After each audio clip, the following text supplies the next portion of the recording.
Sister actually took me to court because her son flushed my diamond wedding rings. No joke. Just last month, during the rehearsal dinner, her 7-year-old said, "These are ugly," then dropped them into a restaurant drain. My sister laughed, offered plastic replacements, and told me to relax. I didn't. But my fiancée did something I'll never forget. And now she's suing me for emotional damages. My name's Mara. I'm 31, the oldest of three, the one who remembers birthdays, pays deposits on family rentals, and keeps a color-coded spreadsheet for anything that could spiral. I work in accounting at a logistics company. I don't drink much, I don't gamble, and my idea of wild is buying the nicer paper towels. I'm the one who people text when they need a quick favor, which always means money, or time, or both. Last month, the night before my wedding, we had the rehearsal dinner at a mid-priced Italian place my fiancé, Aaron, picked because the owner reminded him of his grandfather. Red napkins, string lights, a brass drain in the middle of the floor by the host's stand that I'd never noticed until it was all I could see. The first voice you need to hear is my sister's. "Relax, Mara. They're just circles. Try plastic if you're going to be such a snob." She said it like she was helping. She said it loud enough for our mother to hear, and for the servers to pretend not to hear. I'd taken my rings off for 30 seconds. 30. Engagement diamond with a slim pave band, and the wedding band we were blessing after dessert.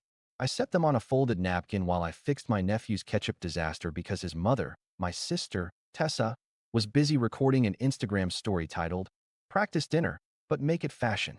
Her son, Milo, is 7, a fast 7, the kind who moves like a raccoon at 3 a.m., all hands and curiosity. He picked up the napkin. He peeked. Then he said, clear as a bell, "These are ugly," in that unfiltered kid voice that can slice skin. I felt the room slow down. I opened my mouth. Aaron stood up, already reaching. Milo stepped toward the little brass drain like he'd just discovered a wishing well. "Milo, no," I said. Tessa laughed. "Oh my God, don't be so dramatic, they're fake." A clink. Another. A hollow echo. Then the softest sound, like a breath going somewhere I couldn't follow. "Milo." Aaron's voice went low, calm. "Where did you put them?" "In there," he chirped, smiling, because Tessa was smiling, and the phone in her hand had a tiny red recording light. I dropped to my knees on tile in a dress I'd bought for something nice, but not too nice. I lifted the grate. My thumb slipped.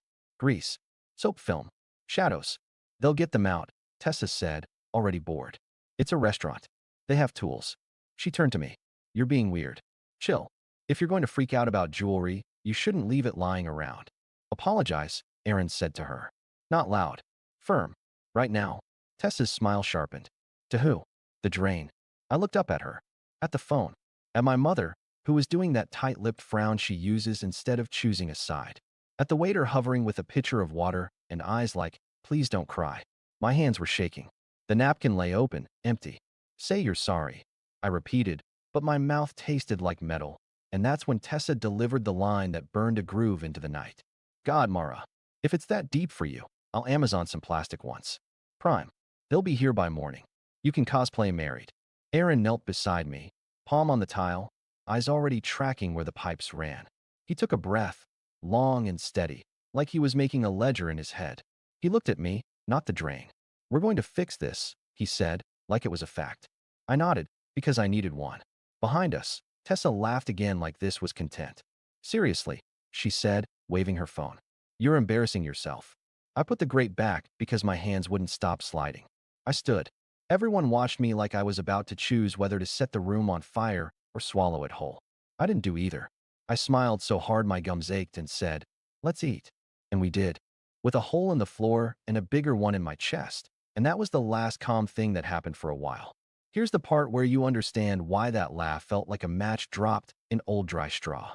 I've been the family safety net since I turned 22 and landed my first real job. It started small. "Can you spot me until Friday?" From Tessa when she accidentally overdraft.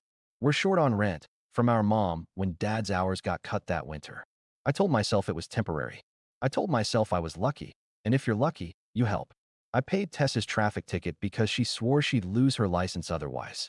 I co-signed her first apartment because it'll boost my credit, too, she said, like it was a team sport. When she had Milo, I bought the crib, the stroller, and half of Target because she cried in the baby aisle, and I couldn't stand it. She has a gift for making her mess feel like your emergency.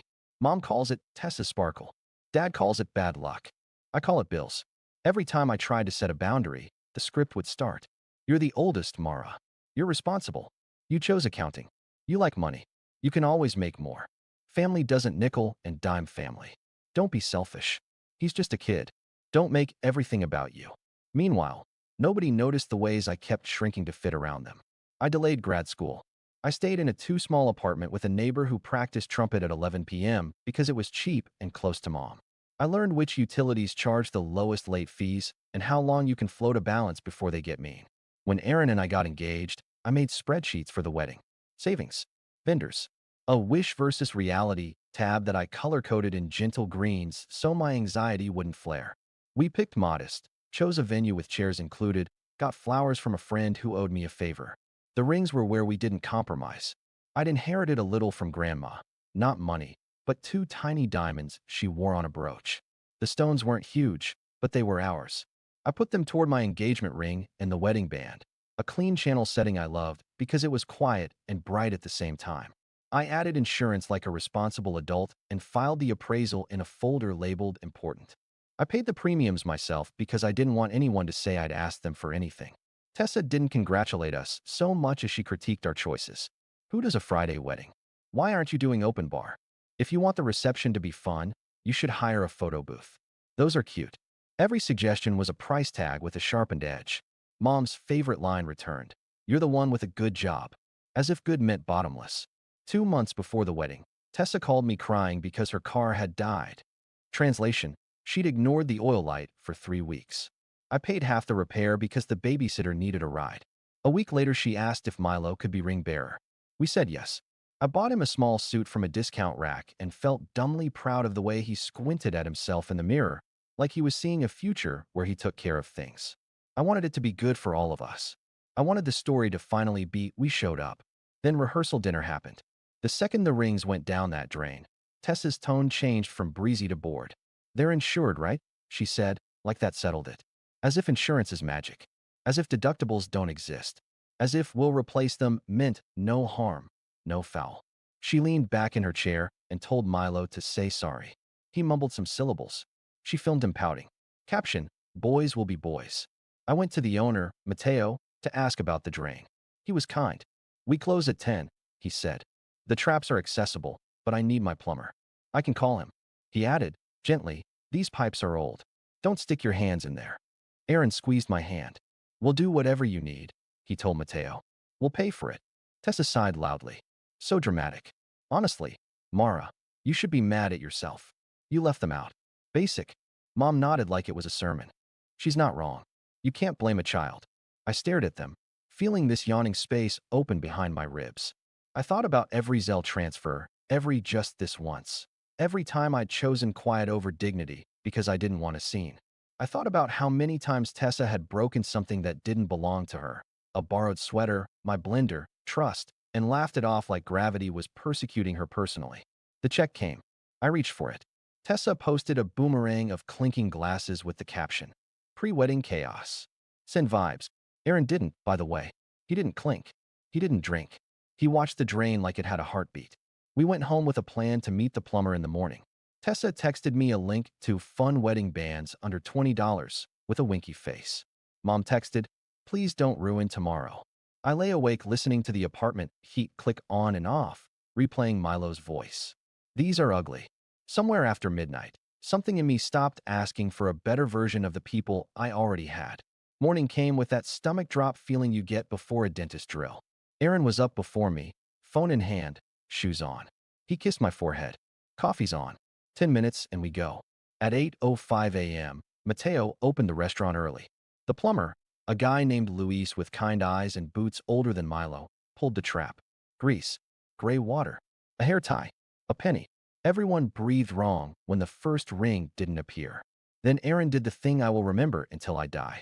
He rolled up his sleeves, reached into the black sludge bowl Luis had set down, and sifted, slow and patient, like panning a river. He didn't flinch. He didn't look at Tessa's texts lighting up my phone, so?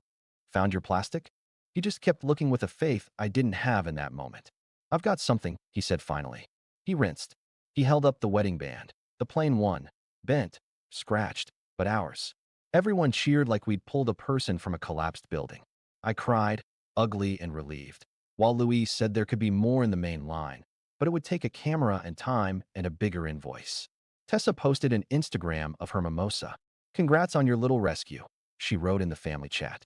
"Now can we get back to not making everything about your stuff?" That was the spark on the straw, and the wind was coming. I didn't yell. I've yelled before. It doesn't work on people who treat your anger like a show. I did it differently. I typed in the family group chat where Tessa lives like it's her real address. "Here's what's going to happen," I wrote.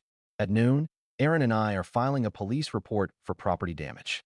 At 1 p.m., we're contacting the insurance company with the report number, the appraisal, and the video Tessa took of Milo dropping the rings. At 2 p.m., we're sending Tessa an invoice for the deductible and plumber costs. After that, any communication goes through email. 3 dots. Then Tessa, lol, you're not actually doing paperwork over a mistake. Mom, Mara, it was an accident. Don't ruin your wedding day." Me, I didn't ruin anything. I didn't record my nephew destroying family property and laugh. Tessa, it's a drain. Things go in drains. Buy better rings. Aaron took the phone from my hand, set it on the table, and pressed his palm to mine. "You don't owe them an argument," he said. "You owe yourself a line." At noon, we walked into the precinct with a printed appraisal, screenshots of Tessa's story, and a timeline. I handed the officer the manila folder and said, "I'm not here to get a child in trouble. I'm here to document that an adult created a situation where a child damaged property." He nodded like he'd seen this exact movie before. "Good. Paper's your friend." We called insurance. The adjuster's voice went warm when she heard the phrases I'd organized in my notes. Appraisal on file, incident report, video evidence, plumber invoice forthcoming. She explained the process and the deductible. She asked whether the engagement diamond had been recovered. It hadn't. She said, kindly, "We'll take it from here." At 2 p.m., I emailed Tessa and CC'd Aaron and myself. Subject, rehearsal dinner incident, costs and next steps. Body matter of fact. No throat clearing. "No, I'm sorry, but..." She replied from the hair salon, apparently. "I'm not paying for your princess meltdown. You should have held on to your toys. Don't email me again unless it's an apology." An hour later, right as I was pinning my hair and trying to remember how to breathe, my phone lit up with MOM. I let it ring.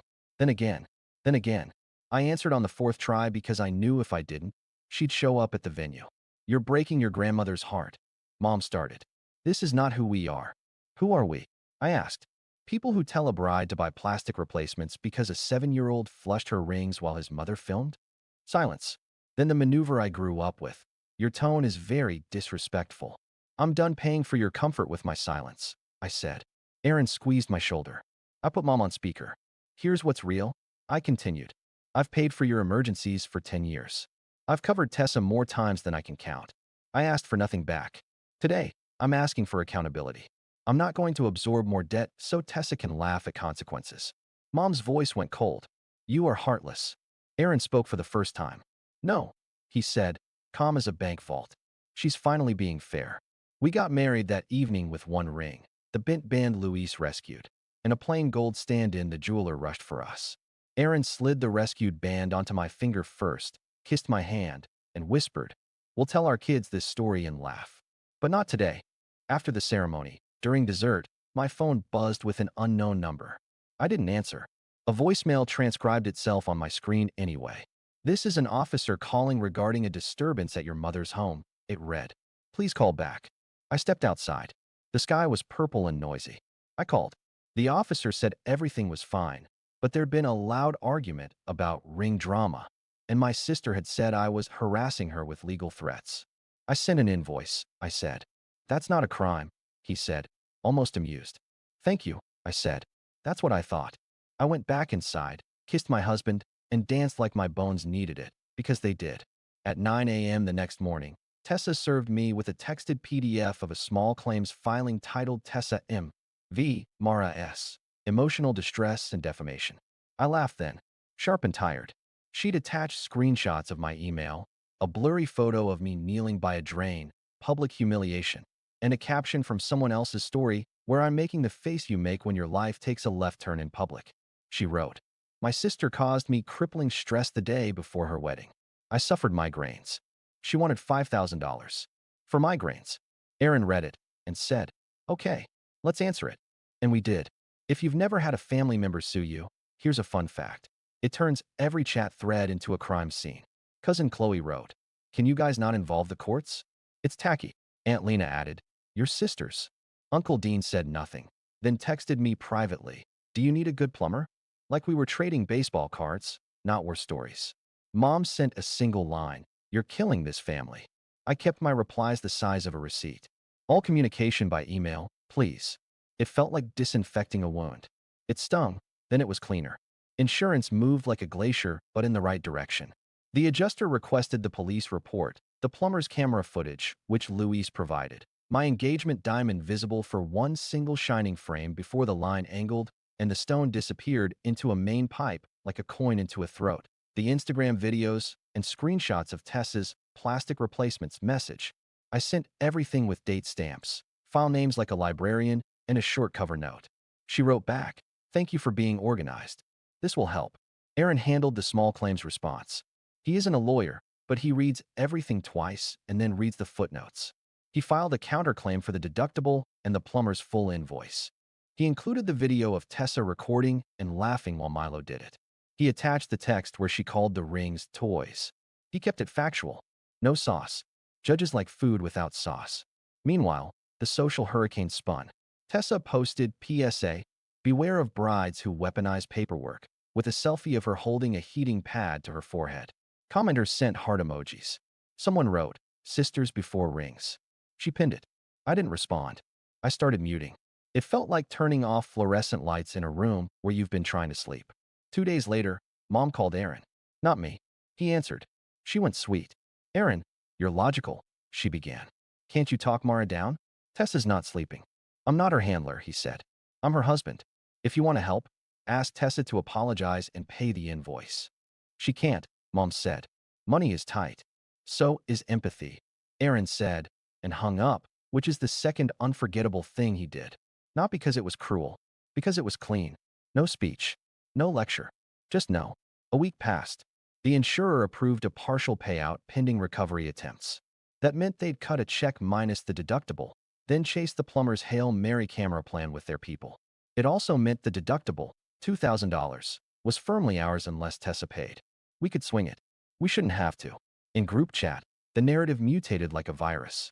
Now it was, Mara is punishing a child. Then, she set Milo up to fail by leaving shiny objects out. Then, she's jealous Tessa has a free spirit. I screenshotted none of it because I didn't need to gather pain like stamps anymore. On a practical level, I started closing accounts. Not bank, but favors. "No more can you watch Milo?" Texts answered with yes. If Tessa asked, I said, "I'm not available." "No more. Can you add my phone to your family plan? You get a discount." The plan stayed mine and Aaron's. "No more can you front me?" The word no got easier in my mouth every time I used it. Not bitter, just firm. On the day of the hearing, we arrived in shoes that didn't squeak and a folder that sat flat because nothing inside it wriggled. Tessa arrived late in a sweatshirt that said chaotic good. She looked at me like we were strangers on a bus. I guess we were. The judge asked for opening statements. Tessa went first. She said words like trauma and harassment and public shaming and cried at the end, the delicate kind that photographs well. The judge didn't blink. Our turn. Aaron stood. He wasn't dramatic. He explained the facts in order. He referenced exhibits. He said, "We are not seeking to punish a child. We are asking the adult who laughed while filming to share the cost of the consequences she made possible." He played the clip, the one Tessa had posted, and the room went the specific kind of quiet that happens when everyone hears what they heard and nobody can pretend they didn't. Milo's little voice. The clink. Tessa's laugh. Her triplastic. Tessa's attorney, a friend of a friend who clearly owed her a favor, objected to the tone of our evidence. The judge said, "Overruled." The video speaks for itself. Then she looked at Tessa. "Ma'am, did you encourage your son to handle the rings?" "I didn't encourage," Tessa said. "I didn't discourage. It all happened so fast." "Did you tell your sister to try plastic?" Tessa paused. "It was a joke." "Noted," the judge said, in the tone of a person noting where a leak is. She ruled like a calculator. Tessa's claim, denied. Our counterclaim, granted. Amount, full plumber invoice plus deductible. Payable in 30 days. The judge added, "If you believe you were defamed for being asked to share responsibility, you misunderstand defamation." We left the courtroom into sun so bright I had to squint. Aaron put his arm around me. Breathe, he said. I did. It tasted like the first real breath I'd taken in weeks. That night, Mom called. I let it go to voicemail. She left 3 messages, an angry one. How could you humiliate your sister? A soft one. I know you're hurt, sweetheart. And a practical one. Can we work out a payment plan? The pivot like a weather vane. Tessa texted exactly once. You're disgusting. Then she requested $20 on Venmo with the note for emotional labor. I laughed for a full minute, then blocked her. Here's the part nobody tells you. After you enforce a boundary, you feel lighter and lonelier. It's both. The silence buzzes. The old patterns keep knocking on the door of your head like salesmen you used to invite in because you were too polite to close it. I filled the new space with small good things. I cooked pasta with cherry tomatoes until the kitchen smelled like a hug. I organized a drawer that had been trying to kill me for years. I took off the bent wedding band at night and traced the scratch that ran down one side like a scar. And I liked it because it was proof that something precious went through a bad thing and stayed itself. And slowly, people shifted. Cousin Chloe DM'd me a week later. I watched the video again. I'm sorry I piled on. Aunt Lena sent a plant with a note that said, for your new home ecosystem. Uncle Dean emailed a real apology. Not for the lawsuit. He had nothing to do with that. For not speaking up when it would have mattered. It mattered now anyway. The best message came from someone I didn't expect. Our father. He's always been quiet in the family mess, drowning his discomfort in projects in the garage. He wrote, I should have stopped Tessie years ago. I didn't. That's on me. If you'll have me, I'd like to make this right by paying what the court ordered. He did. On time. With a note in the memo, for my daughter's dignity. I cried over that one. Not because of the money. Because he named the thing. 2 weeks later, insurance finalized the claim. The replacement quote arrived. I didn't want new. I wanted what we had. The jeweler examined the rescued band, straightened it like a chiropractor, set one of Grandma's tiny side stones we'd kept aside into a safe, subtle place, and polished the scratches until they were soft, not gone. When I slid it back on, it felt like home. Not the house you grew up in, because that place belongs to everyone. The kind you earn, room by room. I keep trying to find a clever way to end this, but life rarely sticks the landing for you. You just decide the landing is here. Here's my landing. I'm not the family bank anymore. I'm not the one who fixes their fires at cost to my own roof. I'm the person who sends invoices, follows up, and doesn't apologize for refusing to be used. I didn't cut everyone off. I cut off the behavior. If someone shows up with respect, I open the door. If they show up with relax and try plastic, they can try the neighbor. I don't hate my nephew. He's 7. His mother made a game out of a boundary, and he played along. When he's older, if he wants to know the truth, I'll show him the scar on my ring and tell him what it cost for me to learn to say no out loud. Aaron's unforgettable thing wasn't just his arm in a bowl of sludge. It was how he stood beside me without asking me to be smaller so the room could stay comfortable. He looked at the mess, then at me, and chose us. Sometimes love is soft words. Sometimes it's a steady hand on a line you finally drew. Tessa still posts. Of course she does. The algorithm is her altar. There are entire weeks when I don't think about her at all. Then a memory taps me on the shoulder. Her laugh by the drain. My mother's "don't ruin tomorrow." The chill of tile under my knees. The memory doesn't hurt like it did. It's just information now. A map of how I got here. If you're reading this because your family taught you that your wallet is your worth, or that you're the responsible one, means you are a resource, here's the moral I wish someone had handed me years ago, printed on something you can't crumple. Love isn't a tab. Kindness isn't an open line of credit. Boundaries are not cruelty. They're the price of having a self. My ring is a little crooked if you look closely. Good. So am I. Bent, not broken. Paid for, not owed. And when I hear laughter now, I check where it's aimed. If it's at me for keeping what's mine safe, I let it pass through like water through a pipe that doesn't keep anyone else's trash anymore.